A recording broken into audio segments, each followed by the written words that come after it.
Ce matin, nous vous remercions de votre présence.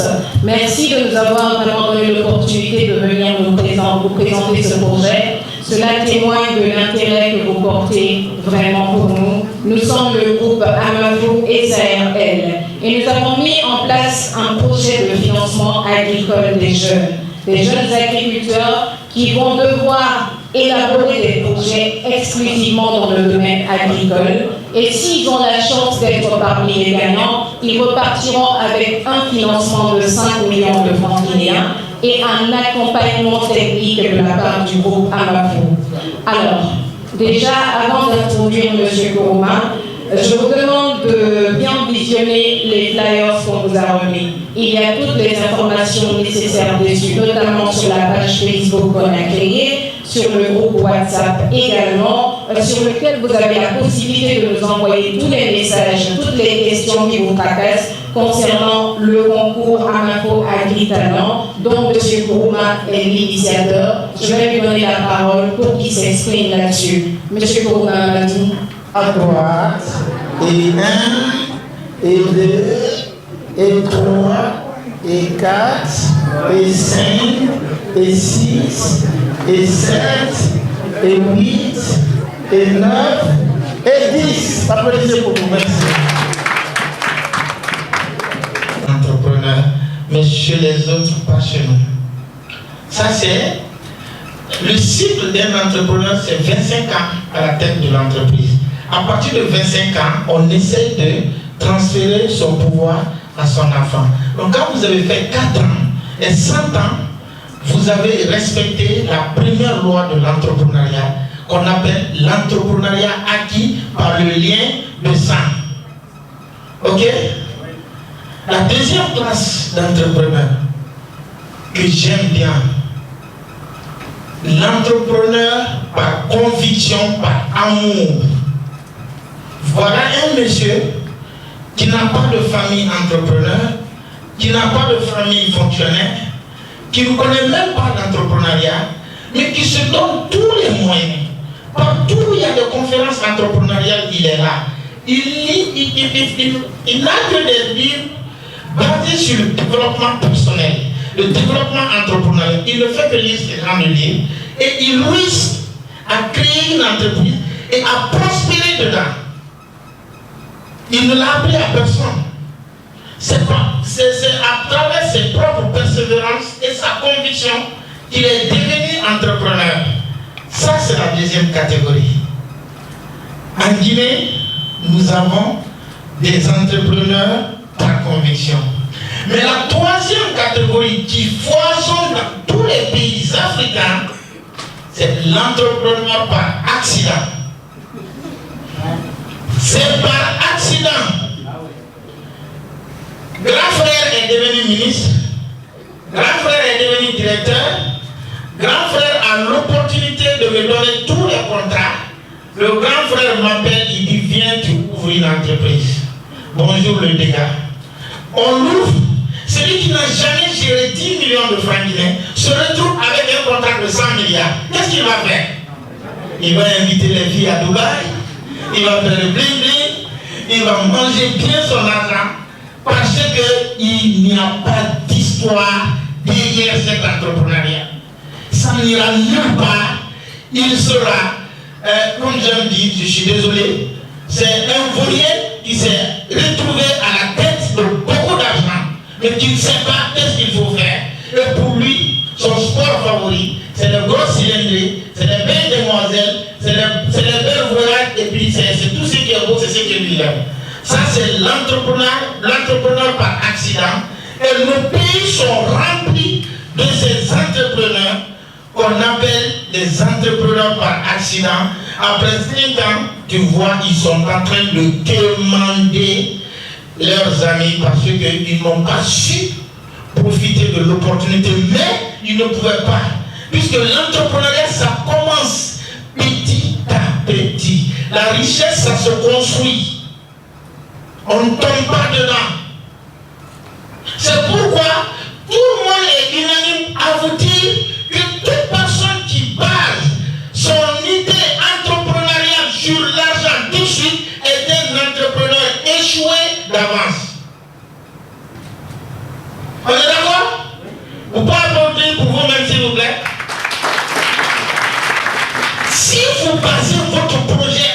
entrepreneuriale. Dans le but d'avoir l'argent tout de suite, vous êtes un entrepreneur échoué. Vous avez déjà échoué votre projet entrepreneurial.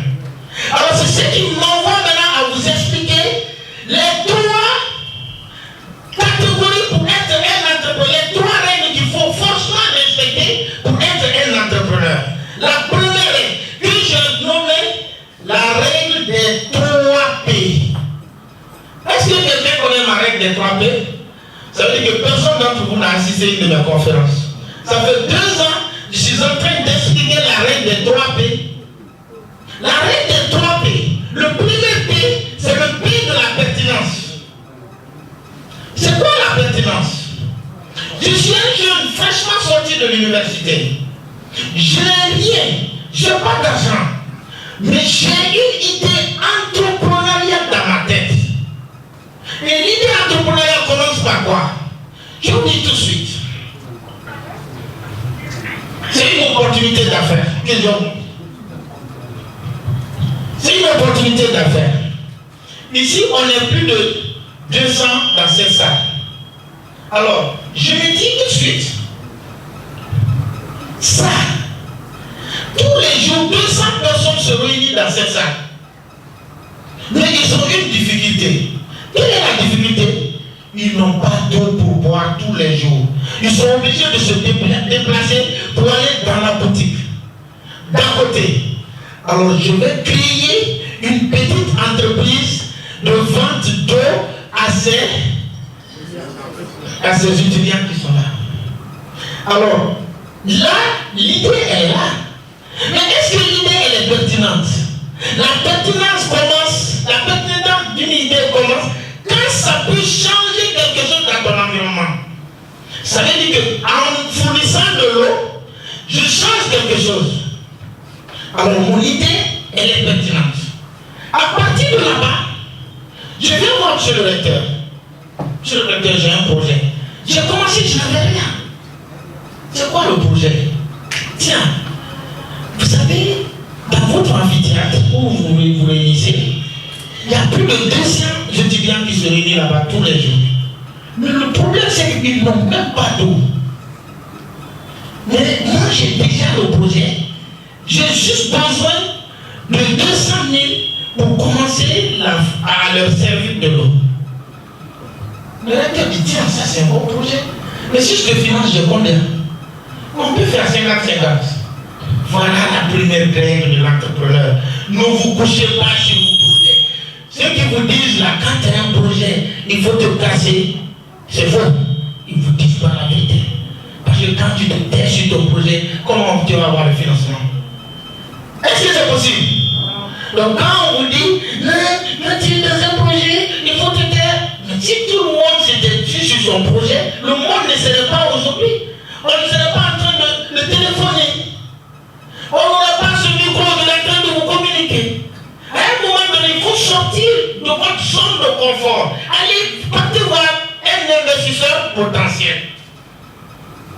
Donc, à partir du moment qu'il adhère à votre projet, il met la main à la poche. Au lieu que tu sois une seule personne, vous êtes deux. C'est ce que la jeunesse guinéenne ne veut pas. Ils ne veulent pas s'associer. Chacun veut aller tout seul. On ne réussit pas seul. On les paye beaucoup d'argent pour donner l'argent à tous les jeunes. L'argent n'est pas donné. Et ils se payent, ils sont payés là-bas 12 millions, 20 millions. Ça va quoi? Parce que vous savez pourquoi? Parce que c'est les gens qui ne veulent pas qu'on sache qu'ils ont l'argent pour vous les jeunes. Sur l'État fait sa part. Ils ont un budget de communication. Ils doivent communiquer dans la presse, sur les réseaux sociaux pour demander aux jeunes de venir avec des projets. L'État a plusieurs, beaucoup. L'État ne fait que favoriser ça. Mais malheureusement, les jeunes ne savent pas où s'orienter. C'est ce qui fait naître votre deuxième question. C'est pourquoi nous commençons d'abord par le projet Amafo Agri-Talent. Nous voulons que ce projet Amafo Agri-Talent puisse, dans les prochaines années, donner 100 millions à un jeune chaque fin de mois. On commence par 5 millions, mais l'idée c'est qu'on donne 100 millions à un jeune. Et après tout ça, ce sont ces jeunes-là qui vont se réunir pour créer une école professionnelle, pour devenir des modèles de jeunes à enseigner gratuitement, je dis gratuitement, des cours entrepreneuriales à la jeunesse guinéenne. Et qui sera tous récupérés par la fondation que nous allons créer, appelée Amafo Fondation pour l'entrepreneuriat en République du Guinée. Parce que vous n'êtes pas sans savoir que toutes les fondations dans ce pays-là, elles sont créées pour la promotion de la pauvreté.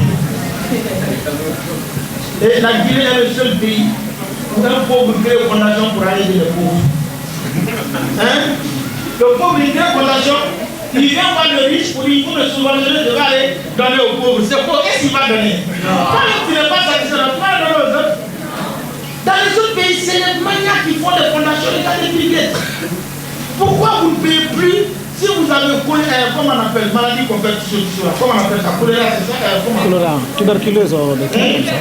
Tuberculose. Pourquoi vous ne payez pas la tuberculose? Dans aucun pays africain, on ne paye pas les médicaments contre la tuberculose. Parce que la fondation Bill Gates a pris ça dans le monde. Ils injectent des milliards de dollars pour les médicaments contre la tuberculose. C'est ça qu'on a fait pour la créer une fondation. Nous, on a dit, pour les créer pour notre pauvre, on préfère créer des élites. Chacun d'entre eux va créer une fondation pour donner maintenant à d'autres. Pour quand vous avez, vous pouvez donner aux autres. Vous pensez que si nous éliminons seulement pour 2 millions de gars, on a partagé tout sur la parole dans les studios aujourd'hui, vous n'allez pas avoir. Mais on sait qu'en donnant là, on ne fait rien et on motive nos jeunes frères. C'est ça l'objectif. Que nous, on ne va pas créer. Les jeunes, les premiers jeunes agronomes, les premiers jeunes agriculteurs qui vont être issus, recrutés dans le projet Amafo, nous allons les encadrer, on les mettra les mains pour qu'ils puissent créer leur propre école, pour donner pour la même chance à d'autres jeunes Guinéens. On est d'accord, Mme Keta? Et ton cadeau, tu vas l'avoir à travers ton mari. Je vous donne exceptionnellement 10 millions. Vous êtes mon compagnon de tout le temps. Vous savez que nous avons animé plusieurs conférences, mais pour moi, c'était la meilleure conférence que j'ai animée aujourd'hui. Parce que tout a commencé à Gandhi. Tout a commencé le jour où j'ai décidé d'être chef de classe à Gandhi en première année universitaire. C'est ce jour que ce leader Amadou Kourouma est né. Tout a commencé quand les amis étudiants ont décidé ce jour-là de voter pour moi en m'élisant chef de classe. Et durant les 3 années de mon cycle, je suis resté chef de classe. Et à la fin, on m'a nommé à la tête des étudiants sortants. Et depuis ce jour, c'est cette progression qui continue. Alors venir à mon université, partager mon savoir, ce que l'université m'a appris, et redistribuer cette connaissance, vous savez, j'aime le dire, le bien matériel, quand ça se divise, ça finit. Quand je viens à Gandhi, je suis rentré dans mon sac, pratiquement j'avais 5 millions. Quand je partage 5 millions, je ne sors pas riche à Gandhi, je sors pauvre. Autant bien que ceux donc qui ont reçu aussi ne seront pas riches. C'est un bien matériel. Mais un bien immatériel, cette conférence que nous venons de faire, les étudiants sont tous sortis aujourd'hui satisfaits. Mais sans pourtant aussi, ils ne m'ont pas enlevé ma connaissance. Je retourne avec ma connaissance. Non seulement eux, ils ont gagné, moi aussi, je garde ma connaissance. Donc, il faut essayer de multiplier ce bien matériel à tout le monde. Et aujourd'hui, à côté du recteur, j'étais très, très ravi. Et c'est pourquoi j'ai dit au recteur de me permettre, pour que ce genre de conférence, aussi longtemps que je vivrai sur terre, aussi longtemps que Mahatma Gandhi sera là, que nous puissions institutionnaliser. Au moins que nous le fassions une fois dans l'année, que je vienne donner la conférence, que je viens avec d'autres conférenciers, venir donner la conférence et donner des opportunités à d'autres étudiants de Mahatma Gandhi. C'est la manière pour moi de retourner ce que Mahatma Gandhi m'a donné. Votre projet s'absentit aujourd'hui sur Amafo Agri-Talent, qui est initié uniquement sur l'agriculture. Dites-nous, quelles sont les solutions aujourd'hui qu'il faut pour réussir, n'est-ce pas, dans l'agriculture? Il faut suivre ce projet Amafo Agri. Je crois que c'est la solution. On ne se met pas à la place de l'État, mais on veut aider l'État. On veut retourner un peu ce que l'État nous a donné. Et c'est pourquoi nous avons décidé d'accompagner ces jeunes Guinéens qui auront la charge ou bien la chance d'être retenus dans ce projet Amafo pour qu'ils puissent devenir des jeunes modèles. Écoutez, on a besoin de créer des champions dans notre pays. La seule manière pour nous, un jour, d'espérer au développement, c'est de créer les 20% d'entrepreneurs que la loi demande, qui vont recruter les 80%. Tant que nous n'avons pas réussi à mettre ces 20% d'entrepreneurs en place, aujourd'hui, il y avait près de 300 personnes dans la salle. Mais nous, notre espoir, c'est d'avoir 20% de ces 300 personnes qui disent « Non, à partir d'aujourd'hui, je lance mon projet agricole ». Les autres, ils ne vont pas parce qu'ils ne peuvent pas. L'entrepreneuriat, tout le monde peut initier, mais tout le monde ne peut pas finir dedans. Puisque ça va avec beaucoup de problèmes, des stress, des insomnies, des marchés perdus, des coups bas, de la corruption, il y a tout dedans. Le problème est que ce n'est pas parce que les 20 candidats qui vont passer vont démériter. À partir du moment où tu montes un projet, tu ne démérites pas. Mais pour un départ, nous prendrons 2 personnes que nous penserons qu'ils ont présenté le meilleur projet. Mais quelle est l'idée qui est derrière ça? L'idée qui est derrière ça, je l'ai dit au ministre du Sport hier, avant-hier dans son bureau, que l'idée, c'est que Amafo commence. Mais nous voulons aller avec l'État. Parce que quand l'État va s'associer à Amafo, au lieu de 2 jeunes, on va aller jusqu'à 100 jeunes par mois. Ça, c'est clair et net. Parce que c'est l'État qui est puissant. C'est lui qui détient la puissance publique. Et au-delà, nous allons aller avec les institutions. Mais on ne peut pas mettre maintenant les institutions dès le départ du projet. Il faut commencer. Après, nous viendrons voir les institutions qui ont des fonds pour la jeunesse. Pour leur dire, écoutez, voilà le meilleur moyen pour aider les jeunes. Vous avez vu, je l'ai dit dans la conférence, vous avez vu ce que nous traversons actuellement. La chaleur qui est dans notre pays. On a tout détruit. Et si on essaie, on ne se retourne pas au champ, demain peut-être que nos enfants auront beaucoup d'argent, mais ils n'auront pas où manger. Ils vont pas, et si tu ne manges pas sain, tu ne peux pas t'attendre à ne pas avoir de maladie. Donc l'idée, c'est qu'on puisse consommer ce que nous produisons. Comment vous pouvez imaginer qu'on nous amène la pomme de l'Italie, qu'on nous amène les oranges du Maroc, qu'on nous amène du raisin du Maroc, tandis que nous pouvons tout faire ici. Vous avez vu l'année dernière, Moussa Para et son équipe, ils ont expérimenté le blé en Guinée. On a vu que ça a été tellement concluant que si on se donne à ça, dans 2 ans, on ne peut plus commander la farine ailleurs. On a de la terre fertile. Pourquoi ne pas l'utiliser? Peut-être qu'après, maintenant, quand on aura beaucoup de jeunes, on va aller dans d'autres secteurs. Ici, la Guinée, rien n'est fait encore. Tout est à faire. Mais il faut commencer par quelque chose. Si tu ne commences pas, tu ne peux pas terminer.